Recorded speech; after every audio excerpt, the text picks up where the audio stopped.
Hey guys, welcome back to my channel. So today's video is essentially why I would recommend studying abroad. I have actually wanted to study abroad since I was about 13, 14-ish, and the reason why I wanted to do it was I was a part of this program called the Migrant Program, and we did a college camp when I was in 8th grade. One of our leaders had actually studied abroad in Switzerland, and she told us about her experience, how she was a first-gen student and she was the first one to ever, obviously go to college and then ever study abroad in her family. And she went to Switzerland and learned Swiss and went to the Swiss Alps and excuse me, did all these really cool things like going to Europe. So obviously as a 14-year-old first-gen student, I'm like, wow, this is so amazing. I want to do that. I want to be the first one in my family to do that too. And I actually wasn't. My older sister did study abroad for a year. Oh, excuse me. But I still had such a big dream to do that, and even when I saw my sister do it, I was like, this is amazing, I have to do it. When she was abroad, she would WhatsApp me like, oh my god, I can't wait for you to experience this, it's the most amazing thing ever. So I was so excited to finally get to do it, and I actually had really high expectations for this experience. You know, I had been waiting for so long. I'm 20, turning 21 this year, so I'd been waiting about 6 to 7 years to finally be able to do it. And I was so excited to come abroad. Everyone kept building it up. Everyone that I talked to was like, you're gonna love it, it's the best thing ever, it's gonna be so much cheaper than SF, you're gonna be able to do this and that, and you're gonna party all the time, and you barely even get any schoolwork, it's amazing. And then I came here and it wasn't like that. It was, I still had a lot of schoolwork. My university is actually pretty tough in my opinion, and things are cheaper in regards to rent, and that's about it. Everything else is pretty much the same price. What else? I don't party all the time because I was always busy with school, and I did travel a lot, so I did set my priorities aside. I was like, traveling or partying, traveling. So yeah, it hasn't been exactly how everyone else made it out to be, but I still would really recommend this experience. Basically my entire college career was me getting to this point where, so I would work all the time just to be able to save up for this. And so coming over here was basically my big break. And I remember right before leaving, I was kind of sad to come because I felt like everything in San Francisco was finally falling into place, where I had an internship, I had a job that I semi-liked, and then I had a full-time job that was paying me fairly well for being a college student. I had friends that made me feel at home in my college town, and I was finally starting to find a home in San Francisco, so leaving it was kind of hard. And leaving my family behind kind of didn't really bother me because I had already been living in San Francisco for the past 2 years and I didn't see them as often anyway, so I didn't really care about that. But I was really upset about leaving friends and other relationships that I had behind, and I was actually being offered a lot of other internships and jobs that were career-based, so I was like, what would have happened if I would have stayed? But I guess I'll never know, and I'm totally okay with that. So these are the 5 reasons why I would recommend study abroad. The first one is confidence. So I have always been a fairly confident person. I've really always believed in my ability to get things done. However, being out here really tested that confidence, and it only made it stronger. So I was put in situations where I generally had no one else to go to, and it was just me having to push through and figuring out a way to get it done. And it was like I spent so much time by myself, traveling by myself, doing everything by myself, that my confidence has honestly reached an all-time high. Like literally, I feel like no one can stop me because I am so confident and I truly believe in myself. And I genuinely believe that came from this experience. You know, if I would have stayed home, I would have still had my parents to run to every weekend if I wanted to. I would have had friends who would have seen how upset I was about a situation. They would have helped me talk about it. And of course I did make friends, but it's just so different when you have your lifelong friends versus friends that you just met a few months ago. The second is independence. Like I said, you're out here alone. And even though I was living on my own in San Francisco, I'm out here in another continent. So it's a different type of independence where you decide how you spend your money, when you come home, if you come home, when you're gonna travel, if you go to class or not, which you should really do because attendance counts out here. And it's just like a whole nother level where I was traveling at least twice a month. I traveled a lot while being out here, and it's been so great. I literally did I think every single trip that I took was a solo trip except for about 3 or 4, and I've been to 15 countries so far. I will be going to 16 next week. So I generally got to do whatever the heck I wanted whenever I wanted because I was alone all the time, and I didn't have to wait on anyone else. I didn't have to budget myself according to another person. It was literally just me, and I loved that independence. I also had my own room, which was so new to me because growing up I always shared a room, and then moving to San Francisco I have always shared a room because obviously it's expensive to have your own room. So it's just been so freeing, and also I get to ride a bike out here instead of taking public transport, which is amazing to me. I don't know, it's just another sense of freedom that you get out here. You're so far away from everyone, no one's gonna stop you, and it's really just up to you what you do with that freedom. The third one is that I really learned how to appreciate what I had back home, and value things, I guess. So like I mentioned before leaving, I didn't really care to leave my family behind. My friends would ask me, aren't you sad that you're not going to be here for the holidays? You're not going to see your family? And I was initially debating between the semester or the year. So it could have been a year that I wouldn't see my family. And I was just kind of like, you know, I've been living on my own for so long. Even when I was in high school, I rarely saw my family because I was always so involved. It's really not that deep. And honestly, being out here made it that deep. So there were times when all I wanted was to see my family, and that would make me feel better. I just wanted someone to give me a hug and tell me it was gonna be okay. Whew, I'm gonna cry. Because, you know, there's things that generally get so hard while you're out here, and it's just you. So, I'm gonna cry.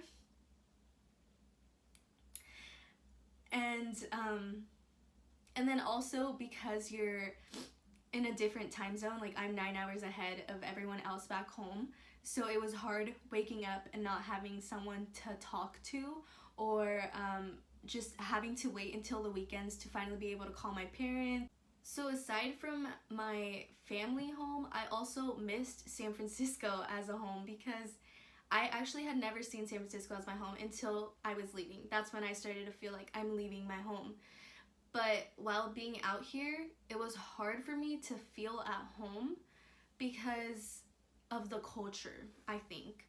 So I am Mexican, and I grew up in a Mexican household speaking Spanish and stuff. And then San Francisco obviously has the Mission, and California in general is so rich in Mexican culture and Latin culture. But here, I never really saw that. There's about 2 Argentinian restaurants, and that's it. It's really hard to find Mexican stuff or hear anyone speak Spanish.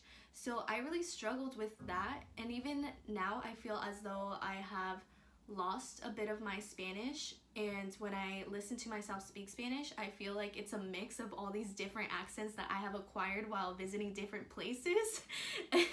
So I generally did learn to value my culture a lot more, along with my family and friends.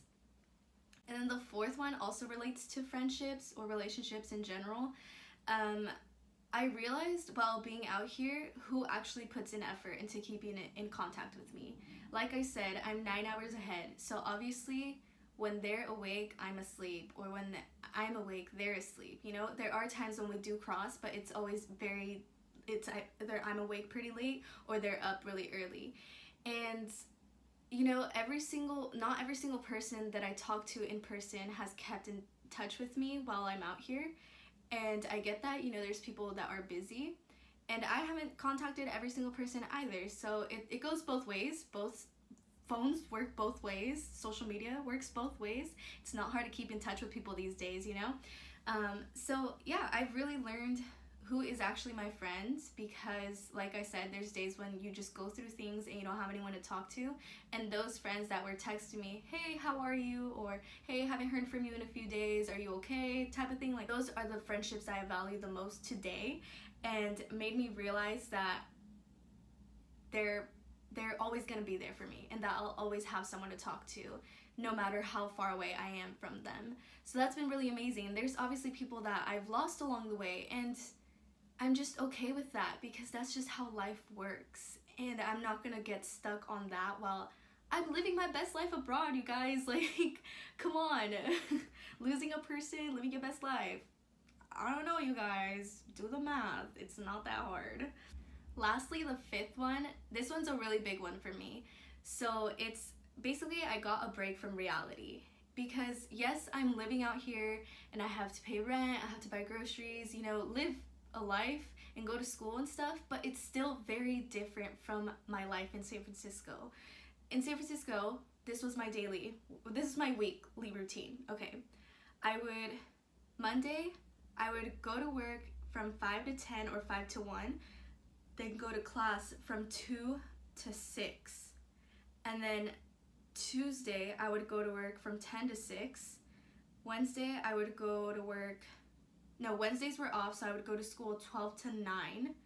And then Thursday was off, so I would go to a different job, whichever one I worked at, because I had 2 other jobs, and possibly work all day or all night. And then Friday, I would work again from 5 to 12 or 1. And then Saturday, varied, it could have been a 10 to 6, a 5 to 1 type of thing, but I would always work 8 hours Saturday, Sunday, and that's how my weeks would go. And then sometimes if I could, I would pick up an extra shift at a different job, especially on Fridays since I was off early. So it was always just work and school, week after week after week. And, you know, those are crazy hours too, so I was generally so exhausted. I looked beat, you guys, like it was it was hard. And so I wasn't living, honestly. What, 18? I did this since I was 18 until 20. I spent my 19th birthday at work and then went off to do a school project afterwards. You know, I was miserable because I was always going to work and school. I didn't get to do any type of activity that fulfilled me, like volunteering at a school or helping someone or seeing my friends and family. It sucked. I hated it so much, but I knew that this would all get me to this point. So it was just kind of like, I have to push through. It's fine. I'm gonna study abroad. It's all gonna be okay. And then when I got here, I was so frustrated because it was still so difficult to get adapted, to get my visa, to get my classes, to pass my classes. It wasn't as I expected, and it was still difficult, but it was still so much better because I got to travel on weekends or during weekdays. Now I only have classes on Tuesday, Wednesday, and then I travel for the rest of the week. And last term I had class Tuesday through Friday, but I would still find time to travel on the weekends, and it's cheap to travel within Europe, so I was doing it all the time. Like I said, I've traveled a lot, you guys, and if you see it on you can see it on my channel. You can follow at Ortiz Take Flight, and you'll see all the places that I've been to.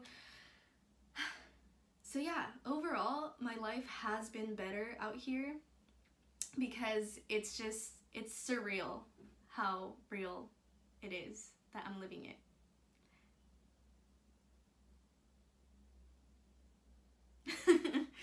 So those are my 5 reasons why I would study abroad.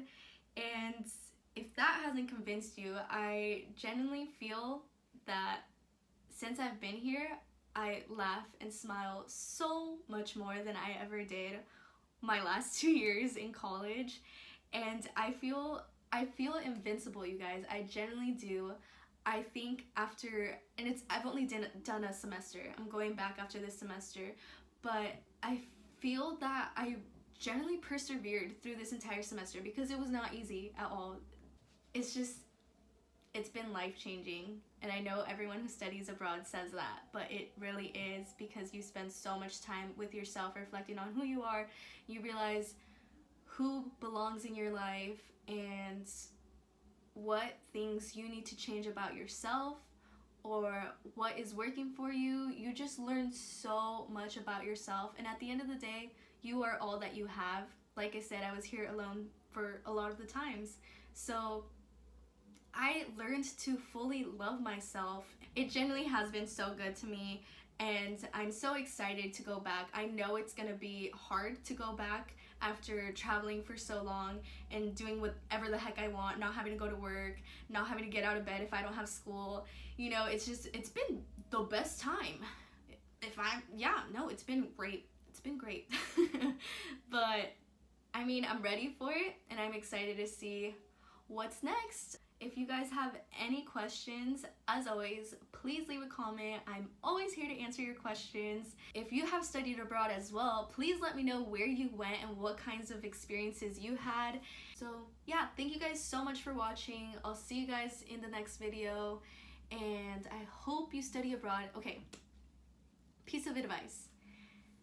If there's a relationship holding you back from studying abroad, or you feel that, oh, I just got offered the best internship ever, or the best job, I've been wanting this for so long.